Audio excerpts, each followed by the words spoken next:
Rashad, why you didn't hit me up? What's up, Rashad? Hey, Rashad. What's up, Rashad? Thank you, Rashad. Brother, I love you, brother. What's up, Rashad? What it do, boy? Hey, Rashad.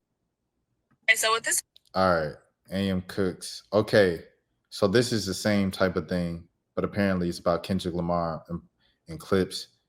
This one I definitely want to get on. Oh man, I'm licking my chops to disagree with this. Ralph Lauren conversation in Oak Bluff. Can we talk about how? Oh yeah. I'm glad you good, Zero. My boy is actually up there. Mo knows he's actually up in New York right now, and he went to the Tyler Creator Show at the Prudential Center in New Jersey tonight. So shouts out to my brother Mo and E and Nunez as well, my brothers. They were up there literally in Manhattan and left right before it happened. So I'm glad y'all good. Unfortunately, praying for all the families and the victims that didn't make it. But I'm glad you're good, Zero, and I'm glad a lot of other people around New York are safe. Y'all make sure y'all stay safe. A lot of your favorite rappers and artists cosplay the ghetto aesthetic. A lot of them grew up in two-parent regular households as Black people in America because it's normal for Black people to make money in this country. And I'm glad she brought that up. Pusha T admitted in this new album in a rap that he grew up with his mom and his dad. He didn't admit. Thank you. I was just waiting. It took 33 seconds. I'm so glad. I didn't have to wait. I'm so glad I didn't have to wait 3 minutes for this. He didn't admit the opening track of the album are the clips, the brothers known as Pusha T and Malice, formerly No Malice. And before that, Malice, once again. The entire first track, the opening track to the album, which has everybody in tears, if you really love hip-hop, if you really love this rap stuff, is speaking about losing both of their parents and watching both of their parents. Pusha T's rapping from the perspective of finding out about one of his parents dying, and the other one is Malice finding out about the other parent he witnessed die. It's a big deal when the album came out. But if you don't listen to the music, if you just go off the narratives of, oh, they're pushing coke rap and this and that, Pusha T's coke rap, if you never actually listen to the lyrics and actually listen to the songs, you wouldn't know that. So it would seem like you've been exposed to someone who has parents if you never listened to the music. How he broke his dad's heart because his dad worked, his mom worked, whatever, and they took care of him, and he still found some drugs. Am I lying? So guess what? Kendrick has an entire song, Duckworth, where he's describing, just in case you never heard, like Drake brought it up in the beef and things of that sort.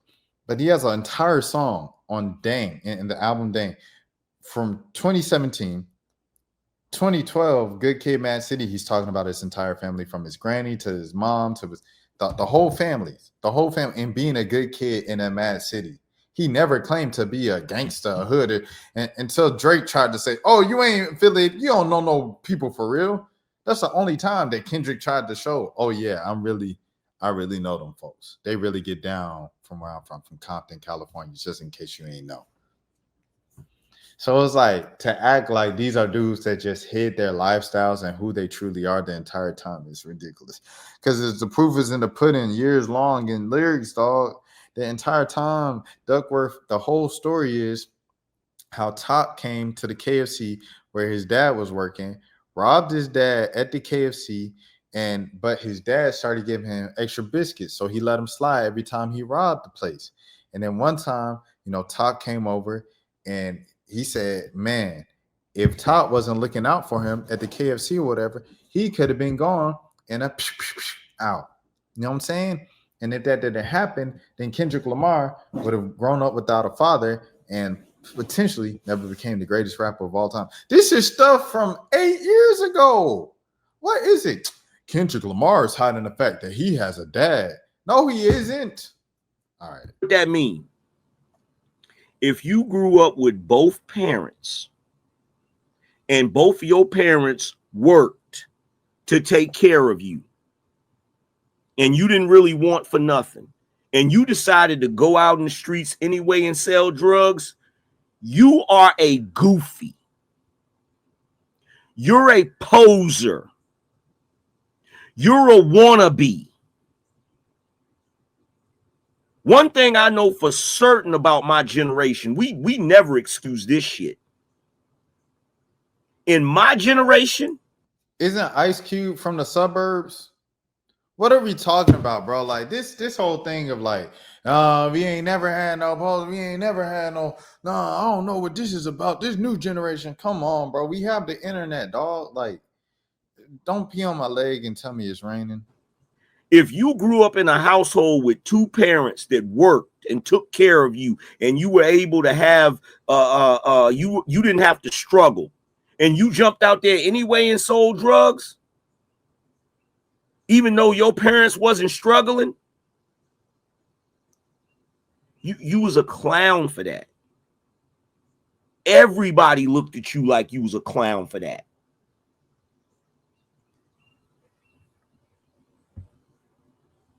I'll give you an example. Migos came out as them being hood, this, that, and the third. They grew up on the north side of Atlanta. If you're familiar with the north side of Atlanta, there's nothing ghetto or hood about that place. Most rappers from Atlanta, except for like maybe Gucci and Future, they came out of Gresham, Zone 6 and all that stuff. But majority of the rappers nowadays that's coming out of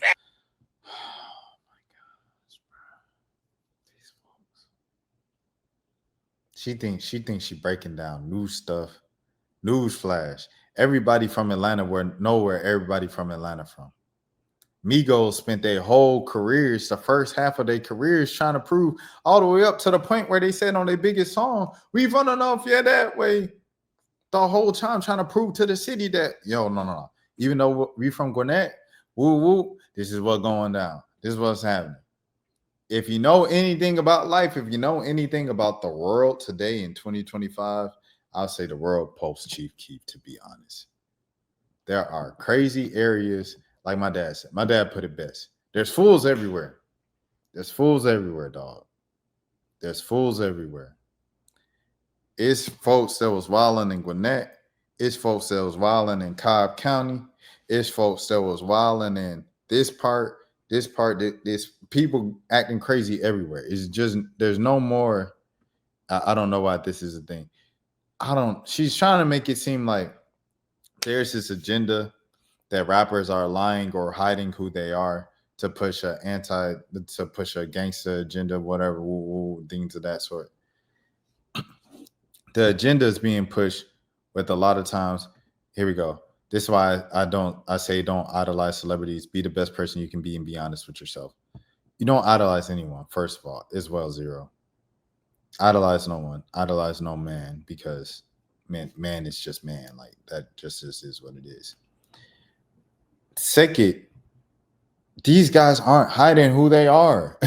They tell you who they are when in the music. They tell you who they are here. They tell you who they are here. They tell you, so I don't understand this. Oh, he ain't telling the truth of who he is. He lying for a check. No, he telling you exactly who he is. Listen to the music. Atlanta, they are not from the hood. Maybe their grandma lived on, in Boyne Homes or Bankhead or whatever, but you grew up going to a normal, regular school. Your family is most zero. Yeah, let me clarify that. And most rappers in 2025, not even street rappers. So it's like, what is the argument here? Because they're not even street rappers. On the mainstream, who's the street rappers on the mainstream level? Young Thug, okay. Lil Baby, okay.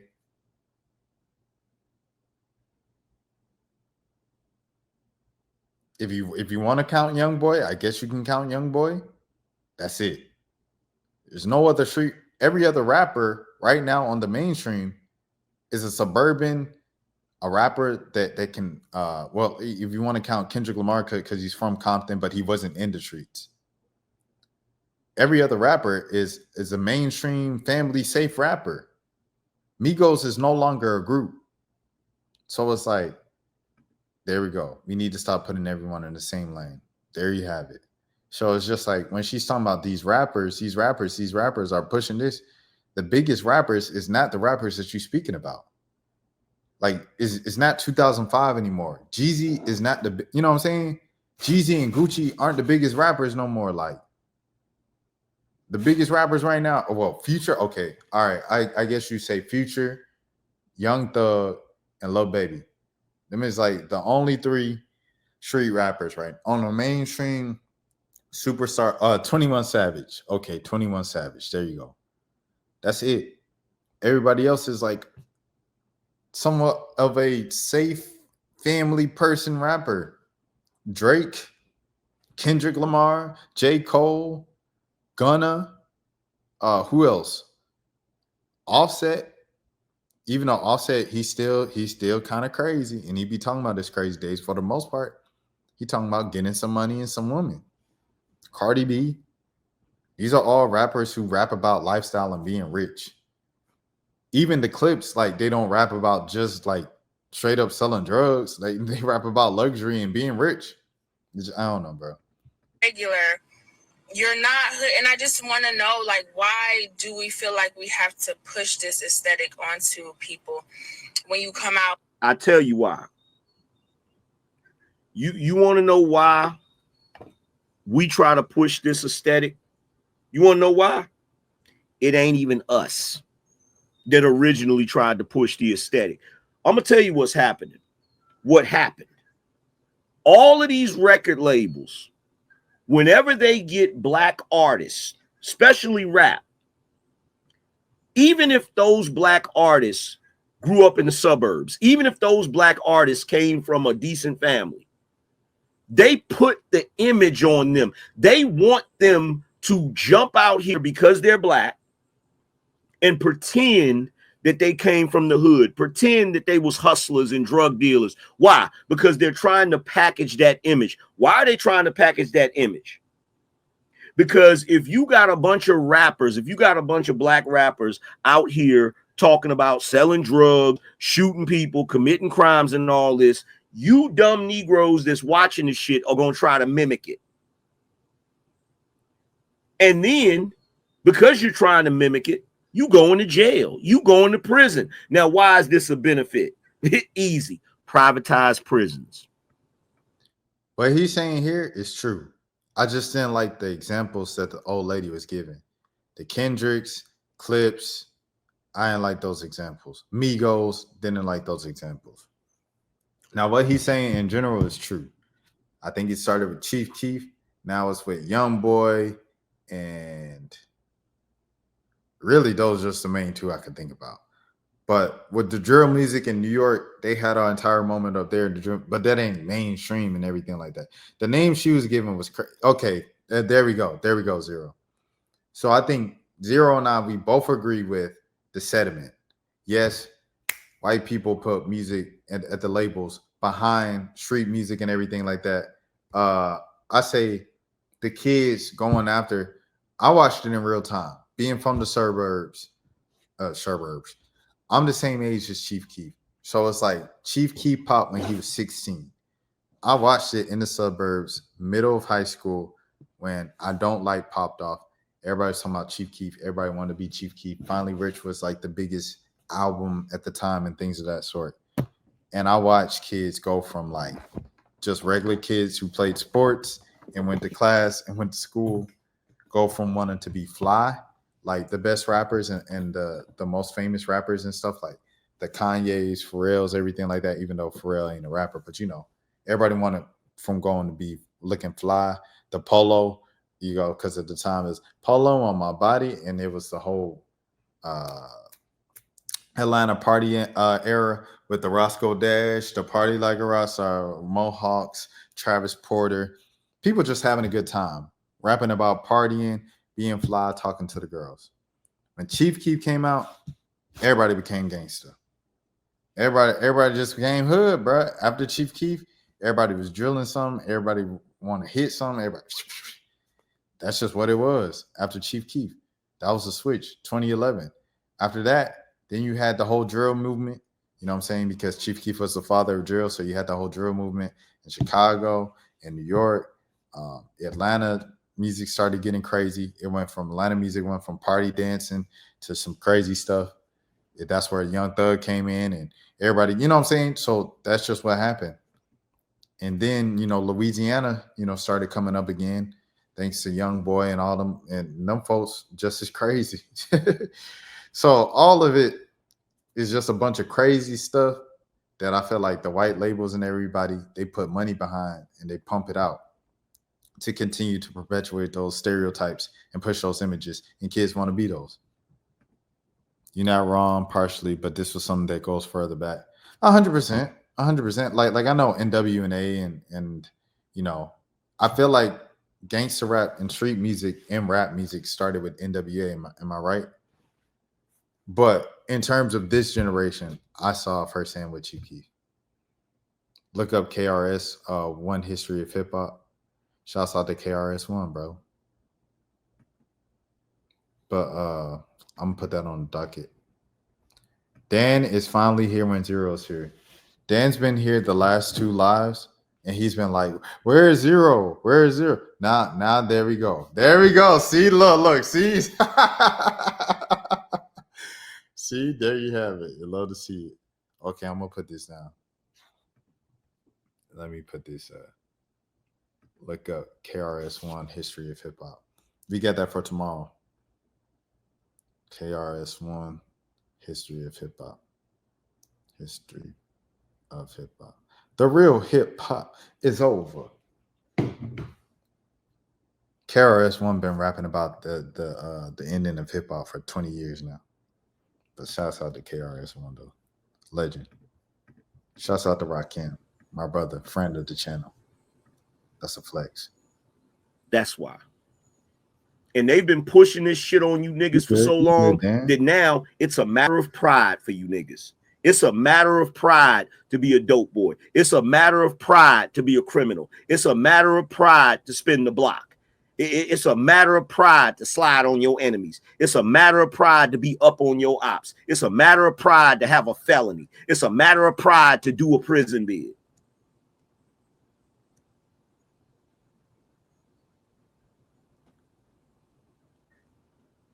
And look, I'm no better than the rest of y'all. I fell for that shit in my youth. I fell for that goofy shit in my youth. Facts. Facts, Zero. Facts, Zero. Well, what's the good news? What's the good news, Dan?